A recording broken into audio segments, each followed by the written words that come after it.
So today we're talking everything that's relevant about cardio with your guys' program. So you guys have more cardio in your second phase of programming, as you've noticed, some Stairmaster, some treadmill, a bit of high intensity. So we're going to talk about why you guys are doing it the way that you are, and how everything kind of works in your body, how like fat burning works, all the cells. So we're going to get into a little bit of like technical stuff.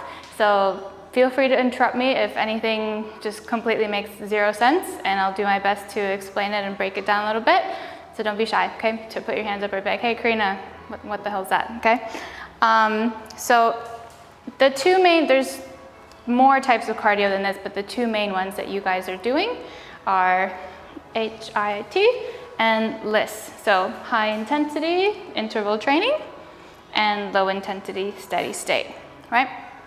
So you guys have noticed you have this at the end of most of your days, some more than others, yeah? So your high intensity intervals, that's your short sprint followed by like a lower to moderate intensity period. So it can be anywhere from like a 10 to 60 second like sprint, and then kind of like an active rest kind of thing. So like we have our rower sprints, like your sled pushes and all that kind of stuff that's like going really, really hard and then resting.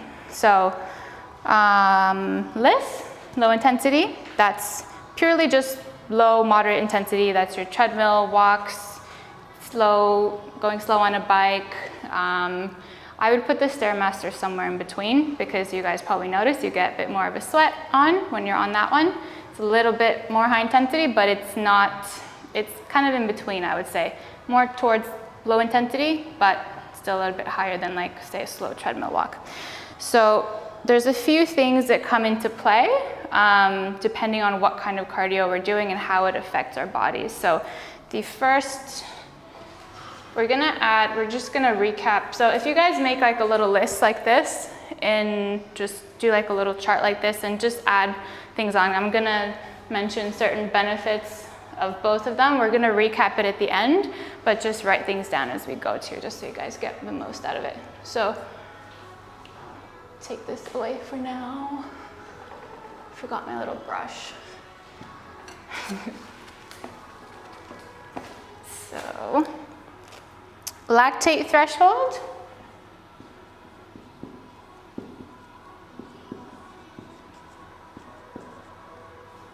I don't know if I spelled that right. Got LT for short. And then you have anaerobic threshold. That's pretty much the same thing. You'll find a few interchangeable terms like this. So that's AT, I'll refer to that as AT, LT, AT, and we've got VO2 max. Have you guys heard of that before? VO2 max? No? So O2 is oxygen, VO2 max. All really important things that come into play with our different types of cardio. So there's two ways that muscles can burn glucose. So glucose is your blood sugar. Every carb that we put into our body gets broken down into glucose. So that's why we always try to have a complex carb at the beginning, so before a workout, because when it's complex, it takes your body longer to break it down into that glucose. So that gives you that sustained energy source throughout your workout and after. If you have a simple, like a sugar, simple carb before your workout, that's going to turn into glucose very quickly, which is your energy source in your body. So it's going to turn into it very quickly. It's going to get all used up, and then you get tired because your body doesn't need as long to break it down. So that's where complex, simple carbs come into play, and the timing around workouts is actually pretty important. So you have aerobic work. Go. Aerobic work it just means that your body is using air, right? So aerobic air. Yep. So with air. And then you have anaerobic. These are the two main energy systems. that we use when we do cardio, or any kind of weightlifting, anything like that. Anything that requires energy expenditure is going to be one of these two energy sources. Anaerobic, so no air. So examples of aerobic activity will be like your walking, Pilates, swimming, all that lower intensity stuff. And anaerobic would be weightlifting, high intensity cardio, anaerobic, anything that requires a really, like a big burst of energy all at once in a shorter amount of time, less than 60 seconds, is your anaerobic. So the anaerobic threshold and the lactate threshold, they're really good tests for high intensity and low intensity cardio because it's a good predictor of what kind of work you're doing. Another term to write down, write this one out here, ATP. Have you guys heard of this at all? We'll go like, this one's really important. So ATP is just your energy source in your body. ATP gets produced and then it's broken down when you need to use energy. So when you are lifting a barbell, when you're contracting, that's ATP that's causing that movement, that contraction. So your lactate threshold, a little bit more on these ones. Hold on. So your lactate threshold, think of it like a tank, and the threshold is like the top of it, is where it gets full. The intensity of the exercise at which the lactate starts to accumulate in the blood faster than you can remove it. So do you know when you guys some of you have like the leg extension in your programming, right? So what do we do with those? We do the drop sets where you can't feel your quads anymore because they're burning. So that sensation is the lactic acid building up in your muscles. With those drop sets, how long do those take you? Longer than 60 seconds? So that's all that acid is building up in your muscles. We're fatiguing it, we're taking it to a point of like extreme fatigue, but that's building up and that's why you get that burn. And so you're pretty much reaching your lactate threshold. You're kind of exceeding it. You're getting to a point where there's too much happening at once and your body can't process the lactate. That's why you get that burn. Make sense? And with this too, this can also cause like a feeling of needing to vomit. So sometimes when we exert ourselves really hard, you might start to feel a bit lightheaded. You might start to feel like you need to throw up. You'll see this with a lot of like CrossFitters, or after you do a really big circuit, like we had our metabolic circuit and we got a little bit queasy, some of us. Totally normal. That's because we're reaching our lactate threshold and our body is just not used to processing so much at once, right? It's kind of like you're overflowing. You got a glass and you're just trying to fill it and you're just overflowing it. Same kind of thing. Now, if you have a high lactate threshold, then that means you can work at a higher level of intensity, right? So we train this, and this can increase the more you do high intensity work in those metabolic intervals, that metabolic training that we're doing, that's going to increase over time, and then you're going to be able to handle more of it than you would previously without getting sick, right? VO2 max, this guy here, this is basically the maximal volume of oxygen that your body can deliver to the working muscles per minute. So this plays into your lactate threshold. So it's a good test of how efficiently you're transporting oxygen to your muscles.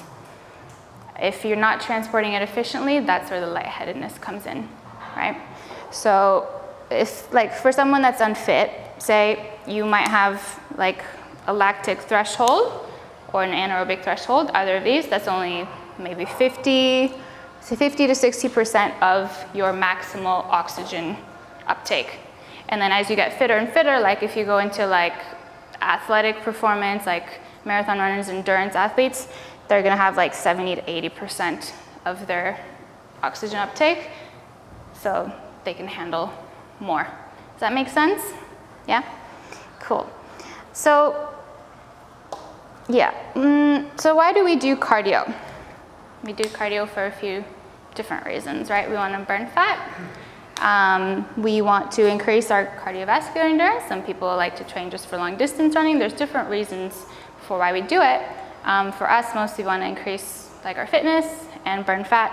And it's also, it can be something that we use to increase our metabolism, which we know is very important for overall health, for making sure we can eat a lot of food and keep that weight off, right? Burning fat, preserving muscle. So, going on here. Now, so high intensity,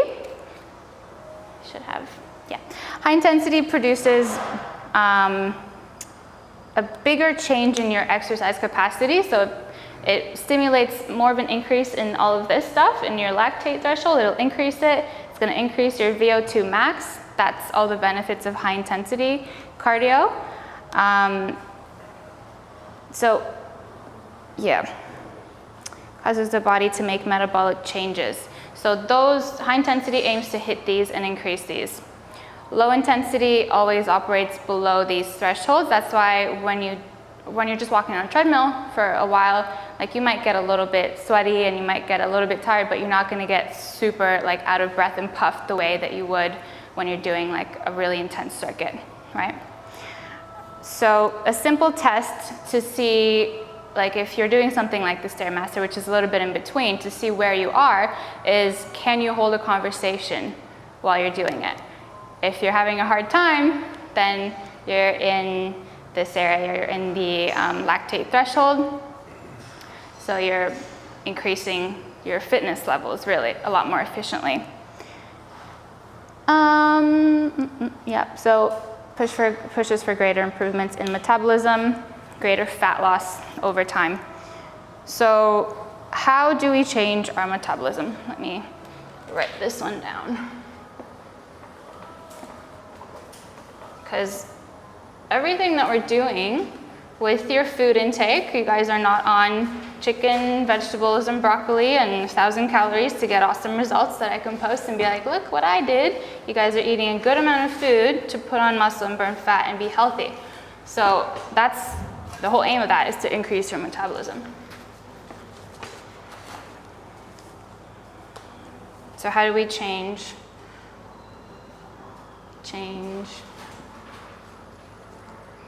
I'll write it all down, I won't be lazy. How do we change our metabolism? Number one, you can increase your muscle mass.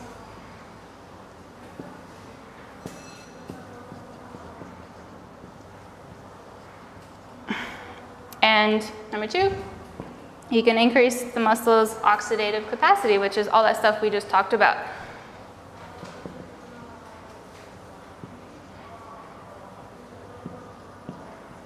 Ideally, we want to be doing both of these for pretty straightforward reasons, overall fitness and how we look. So that's more how you look, that's your overall fitness. You want to look and feel good, right?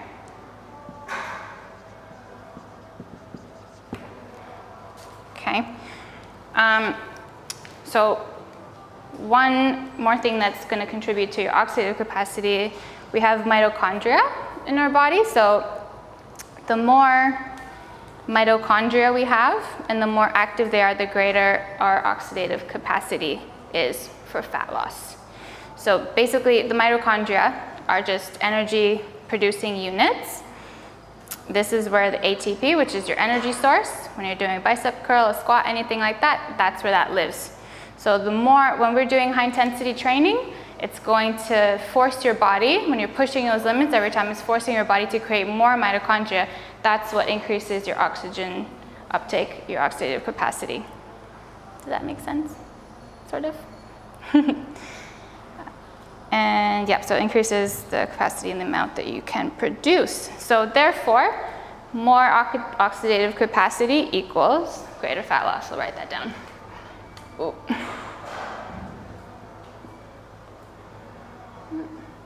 Let's see writing.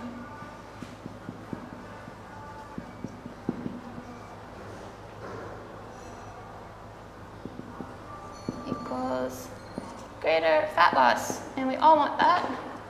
Easier fat loss, just better overall, more efficient.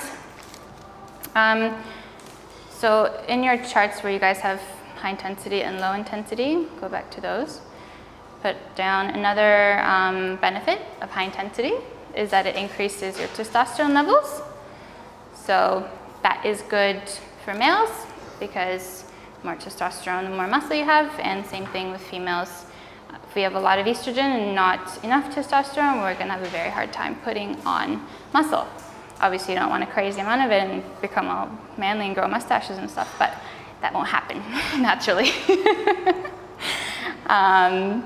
So just as an example, so we talked about the way it affects, like high intensity and low intensity affects your body. If you do 2 weeks of high intensity training, that's going to increase your aerobic capacity about the same as doing 6 to 8 weeks of really low intensity, just like a jog on the treadmill or just, you know, kind of slow and steady on the bike. So way, way, way more time efficient. Is that a whole session of that, or are you just saying like a little bit? Well, if you were doing like just 2 weeks of high intensity training versus 6 weeks of low intensity without any kind of high intensity stuff, and then you go and test your aerobic capacity, it's gonna be like the same. So way shorter amount of time, way faster results from doing the high intensity. Yeah. With low intensity, so we can write this under low intensity in our charts, you're only burning calories at that moment when you're doing that cardio. So as you're walking on the treadmill, as you're cycling away, you are burning calories. But after that, there's very minimal stuff that happens. You're not boosting your metabolism. With high intensity, you're going to be boosting your metabolism for about 24 hours after you've finished that session.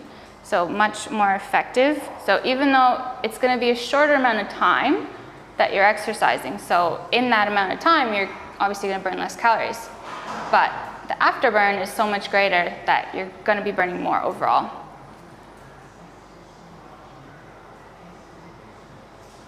And the biggest downfall, one of the biggest downfalls with low intensity is that your body adapts to it a lot quicker than with high intensity. So you can do 20 minutes of cardio a day. In the first few days, you'll get, you'll see, you know, probably drop a little bit of water, you'll feel a little bit leaner. If you just keep doing the same amount, weeks on end, you're going to start to see no change at all because that's your body adapting. It's a lower intensity that you're putting on it, so it's easier for it to adapt than when you're doing something that's really strenuous for your body. It also takes twice as long to accomplish like a very similar result with low intensity rather than high intensity.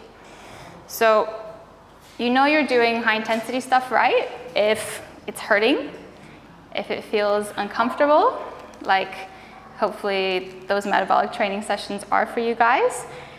Because think of it as literally like you've got a bubble and you're trying to increase it. So this bubble is like your oxidative capacity, you're trying to increase it. You've got to break out of that shell. You've got to push it to be bigger, right? So that's when you're in a lot of discomfort and you're puffing and you feel like you're going to get lightheaded, that's your oxidation capacity increasing, which is all very good stuff. So we said that metabolism adapts to your intensity over time, becomes ineffective. So yeah, your low intensity is pretty much just trading calories in versus calories out. So you can literally just eat like 200 calories less. It's easier to do it with your diet, like eat 300 calories less over a certain amount of time instead of doing that hour of cardio, and you're gonna achieve the same result. And the benefit too is you're not gonna burn muscle. With low intensity, you're much more likely to use muscle for fuel and then lose muscle mass as you're losing fat as well. So you guys have a combination of both in your plans, right? So you've got a bit of like incline treadmill walk, you've got a metabolic circuit and some other high intensity trainings at the end of your session. The way that you program, so the way that I'm programming it for you, it has to be done in a strategic way so that your bodies don't adapt to it. So that's why you guys have a combination, and that's what I think is most effective. It keeps your body guessing when you have a combination of both. If you've noticed, if you have like a shoulder and back day, you have like rower or something, some sort of cardio that involves back. You can have a closer look if you haven't noticed yet, but any kind of weight training with a specific body part, the cardio is going to try to be that same body part, simply because high intensity, like, I'll go into this on the next page, but it also, one of the downfalls of it is it can just impair your muscle recovery, because you're doing weights, or you're putting more pressure on the muscle itself. Like if you're doing, say, like kettlebell swings, or another example is just, you know, like the circuits with the weights, those are still using your muscles, so it's going to kind of impair your recovery a little bit if it's not done right. But if we're using the same muscle group to do our cardio after we just train that muscle, then that's really efficient, and you're not impairing the recovery at all because you just trained it. So you're just training a little bit more, adding cardio in. Make sense? So we're gonna recap everything. So let's go to our lists. For high intensity, we're gonna write some pros and cons. I think there might be a few new things in here, but just to make sure we've got it all down pat. So pro of high intensity is it's quick, time efficient.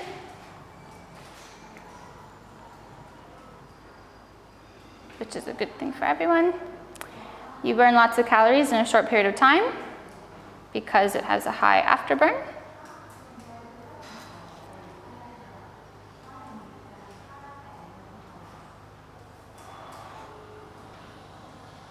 You increase your metabolism because it preserves muscle mass rather than eating into it. Those are two different points, really. Increased metabolism preserves muscle mass. And then for some cons that we haven't mentioned, it can be pretty taxing on your central nervous system and on your muscular system. Obviously, we're working at a higher intensity, so it is going to be more exhausting. You can't do a big high intensity circuit 6 days in a row and not be completely just pooped, right? Like, you're gonna exhaust yourself and you're gonna need to take a few days off. So yeah, physically and psychologically demanding too. You gotta push yourself through it. You can't just be like la-di-da and like effectively do it. It takes some mental focus and, you know, discipline to really do it effectively. Greater risk of injury if you don't know what you're doing. If you're using heavier weights than you should for the exercise, you can injure yourself. More of a risk doing that than just walking on a treadmill. But you guys don't have to worry about that. Greater impact on your recovery, which we just talked about a little bit. So if you're, say if you train back on, if you train legs on a Monday and you're really, really sore 2 days later, and then you do like a big high intensity circuit where your legs are still really sore and it's a lot of jump squats and then like that kind of stuff, that is going to impair your muscle recovery a little bit, right? Because you're meant to rest, let the muscles recover, and if we're doing high intensity using those muscles that are still sore, it's going to affect it a little bit, right? And not suitable when certain medical conditions are present. So some people with low blood pressure can't do certain types of high intensity training. There's a few different medical conditions that might make it a little bit hard for you to participate in that. Let's go to low intensity, some pros and cons. So pros, just wait for everyone to be done. Pros, you use a greater percentage of calories from fat than from glycogen. So this is one thing we haven't talked about is we store fat not just in your subcutaneous areas and not just under your skin and over your muscle, we store fat in your muscle too. When you do high intensity cardio, it's using a bit more of the fat like in your muscles. You know how when you buy like a cut of beef, it's got fat in it? Well, our muscles are like that too. So it uses more of that fat, but the afterburn is going to increase your metabolism and then you're going to burn more fat from all over. But while you're actually doing it, it's using the glucose, so the carbs and the fat from inside the muscles. And slower cardio is going to burn more of the fat like on the exterior that we see. So one benefit is girls that have, problem areas, cellulite, that kind of stuff. Low intensity would be a little bit better for that because it's kind of targeting those areas better. Active recovery from weight training. So if you're going really low intensity, it's going to get your blood circulating and it's actually going to help recovery rather than high intensity making it a bit more difficult to recover. So that's a benefit, but also if you go too hard, then still might not be the best for recovery. Less taxing on your central nervous system because we're not pushing ourselves as hard. And it's easier. I guess that's a pro. If you're not feeling it one day, it's easier than having to push through a big high intensity circuit. Cons. It's, to get the same results, doing low intensity, you have to do more of it, more often. It's more tiresome, less time efficient.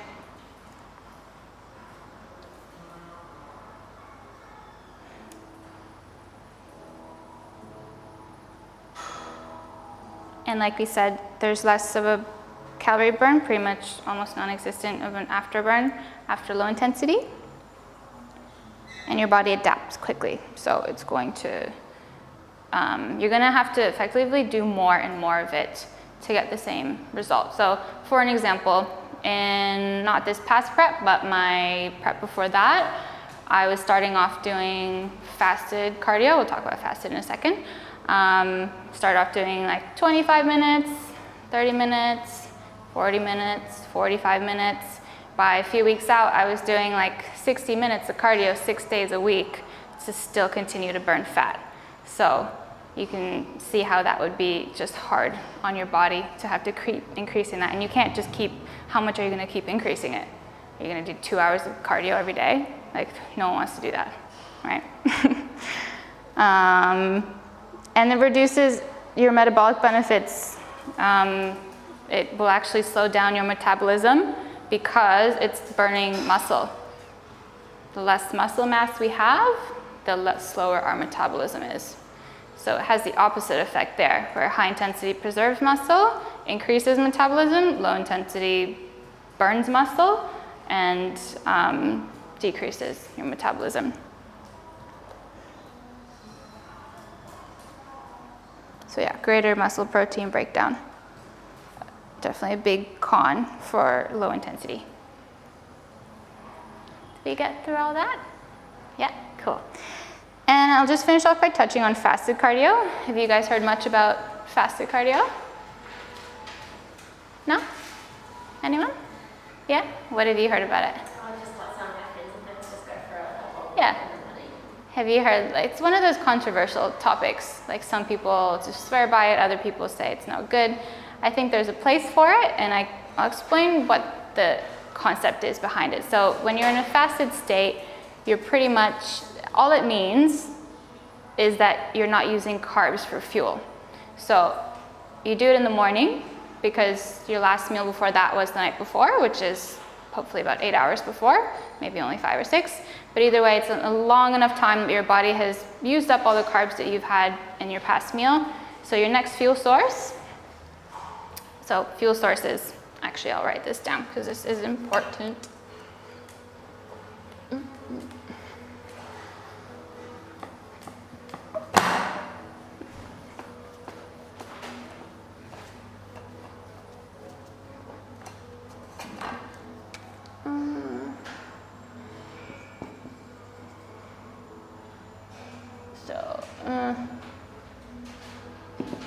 So first one is carbs, glucose. That's your primary fuel source, like we've talked about before. Second is fats. And third is protein, but sometimes you can consume fats and protein in kind of at the same time. So you'll be breaking down a bit of protein as well as you're burning fat in a lot of cases. Protein, so like muscle tissue.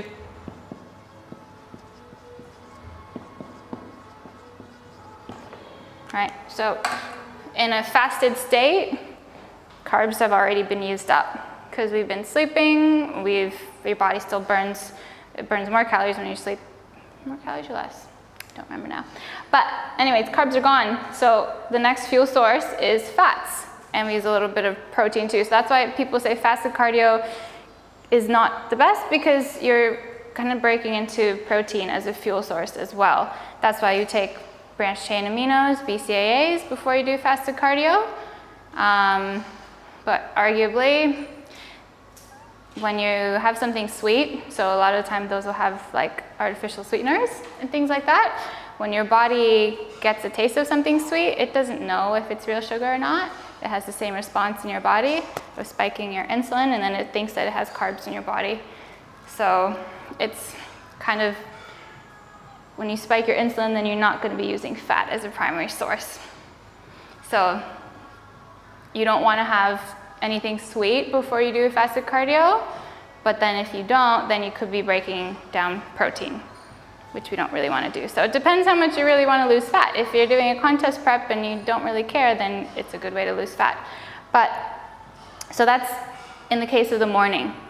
It doesn't have to be in the morning for it to be considered fasted. If you woke up and you've just been having like greens, like really lean greens and protein all day, you still haven't had carbs in your system, you can do cardio at 12 p.m. and it's still really in a fasted state because there's no carbs in your system, right? So that's why if you guys read up on it, you'll find tons of different opinions on whether it's good, whether it's not. I don't think it's necessary unless you're really trying to cut down. It's really the same as if you do a bit of cardio after your session, because what happens when you do a weight training session, you're using carbs, glucose for fuel to lift the weights, and then you've already hopefully used up all of those, and then you do cardio at the end, you're tapping into fat again. So there's no reason to do fasted cardio if you just do cardio after your weights. It's the same kind of effect. And then you're not breaking down into muscle so much unless you do too long. So you guys will notice you don't have any more than, it's like 15, 20, 25, I think the most is like 30 minutes on the Stairmaster. Yeah, more than that is likely going to be breaking down muscle, which we don't want to do because we're spending lots of time to build it. Any questions, guys? Anything not clear? Pretty sure that's all I had, yeah. Yeah. Thanks, guys.